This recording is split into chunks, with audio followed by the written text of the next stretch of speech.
নমস্কার, দীপালি রান্নাঘরে আপনাদেরকে স্বাগত জানাই। অন্যান্য দিনের মতো আজও এসেছি। আজকের আমি তিনটে রেসিপি করে আপনাদের সাথে শেয়ার করব। আপনারা প্রথম থেকে শেষ পর্যন্ত দেখতে থাকুন আর আমার সাথে থাকুন। দেখুন এখানে আমি কি শাক নিয়েছি। দেখুন এইগুলো আমাদের এখানে গিমে শাক বলে। আপনাদের কি শাক বলে আপনারা অবশ্যই আমাকে কমেন্ট করে জানাবেন। এগুলোই আমি তুলে নিয়েছি, আমাদের এখানেই হয়েছিল। এইগুলো আমি এখন বেছে নেব, পরিষ্কার করে নেব। এটা গিমের শাকটা সিদ্ধ করব, আলু মাখা দিয়ে করবো, মাখবো আলু দিয়ে। আর এখানে দেখুন 3 রকমের মাছ আছে। এখানে আছে দেখুন ট্যাংরা মাছ আছে, আর এখানে পুঁটি মাছ আছে, আর এখানে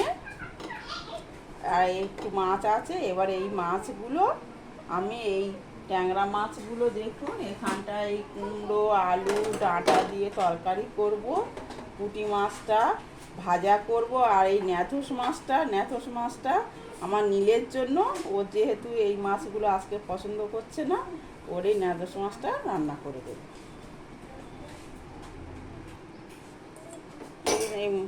এবারে মাছগুলো আমি এই গামলার মধ্যে নিয়ে নেব, নিয়ে লবণ হলুদ সব মাখবো।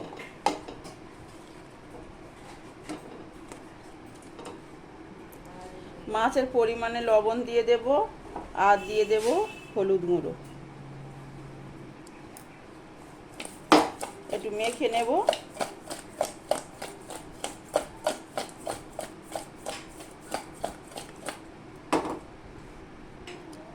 এক চামচ সর্ষের তেল দিয়ে দেব,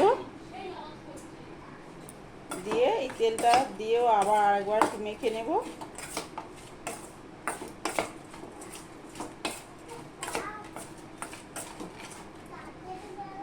দেখুন গিমের শাকটা সিদ্ধ করে মাখতে আমি 2টো শুকনো লঙ্কা প্রথমে ভেজে তুলে নেব।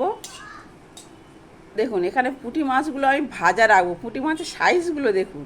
পুঁটি মাছের কড়া সর্ষের তেল গরম হয়ে গেছে, এবার পুঁটি মাছগুলো দিয়ে দেব।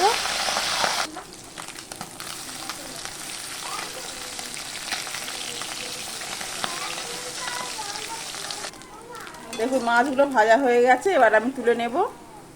এবার এই ট্যাংরা মাছগুলো ভাজবো। দেখুন প্রতিটা ট্যাংরা মাছের পেটে ডিম ভর্তি। এবার এই ট্যাংরা মাছগুলো ভেজে নিই। দেখুন এখানে একটা ছোট টিপস আপনাদেরকে দেখালাম, যে আমি যে 1 চামচ সর্ষের তেল দিলাম। তেলটা দেওয়ার একটাই কারণ, দেখুন যে কোনো জ্যান্ত মাছ আপনারা ভাজতে যাবেন, দেখবেন চটপট করে মানে ঠিকরে উঠবে, সেইগুলো যাতে না গায়ে তেল ছিটকে পড়বে। ওই জন্য যে কোনো মাছ ভাজার আগে জ্যান্ত মাছ ওই 1 চামচ করে সর্ষের তেল, গরম কিংবা ঠান্ডা তেল দিলেও হবে, দিয়ে একটু মেখে 10 মিনিট রেখে দেবেন। দেখবেন আমি তো ভাজছি, একবারও চটপট করে কি উঠছে? একদমই উঠবে না। দেখুন কোনো আওয়াজই নেই।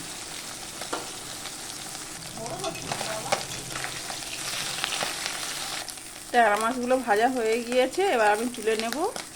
দিয়ে দেব একটা তেজপাতা, একটা শুকনো লঙ্কা, ফোড়নে দেব 5 ফোড়ন, দিয়ে দেবো একটা ছোট্ট পেঁয়াজ। পেঁয়াজটা ভাজতে ভাজতে আলু দিয়ে দেব, যাতে আলুটা একটু ভালো করে ভাজা হয়ে যায়।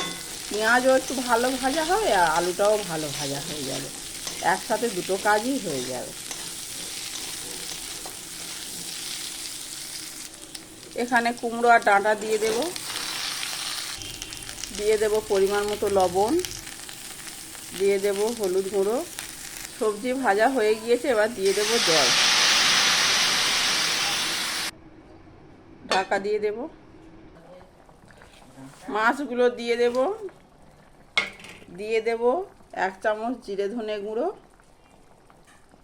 দেখুন এখানে কুমড়ো তরকারি মানে একটুখানি চিনি তো যাবেই, তা আমি এখানে 1 চামচ, আমার পরিমাণটা বেশি তো ওই জন্য 1 চামচ চিনি দিলাম।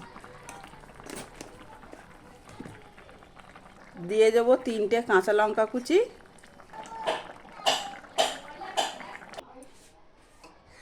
দেখুন এখানে আমার তরকারিটা হয়ে গিয়েছে। এবার দেখুন এখানে গিমে শাকগুলো আমি আগে থেকে সিদ্ধ বসিয়েছিলাম, আর একটু জল আছে, এই জলটা আমি শুকনো করে নেব। দেখুন শাকের জলটা একদম শুকনো হয়ে গেছে। এবার আমি তুলে নেব শাকটা। শাকটা আমি মেখে নেব, দিয়ে দেবো পরিমাণ মতো লবণ। শাকে কিন্তু লবণ দিয়ে সিদ্ধ করিনি, এখানে আমি তিতো তো শাকটা, এবার তিতো শাকটা আমি বেশি ঝাল দেব না, একটু একটাই শুকনো লঙ্কা ভেজেছি, সেই একটাই শুকনো লঙ্কা দিয়ে দেব, বেশি দিলে ঝাল হয়ে যাবে।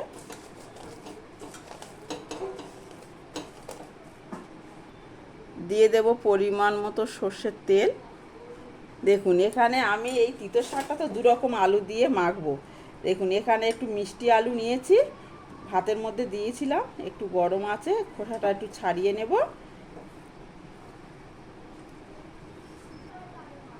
এখানে গোল আলুও একটা ছোটো মতো সিদ্ধ করে নিয়েছি, এটাও দিয়ে দেব, দিয়ে একসঙ্গে দুটো ভালো করে মেখে নেব। আজকে দুপুরে আমাদের একদম হালকা মেনু, সাদা ভাত, সাথে থাকবে পুঁটি মাছ ভাজা, গিমে শাক সিদ্ধ, আর থাকবে একদম ট্যাংরা মাছের পাতলা ঝোল কুমড়ো আলু ডাঁটা দিয়ে।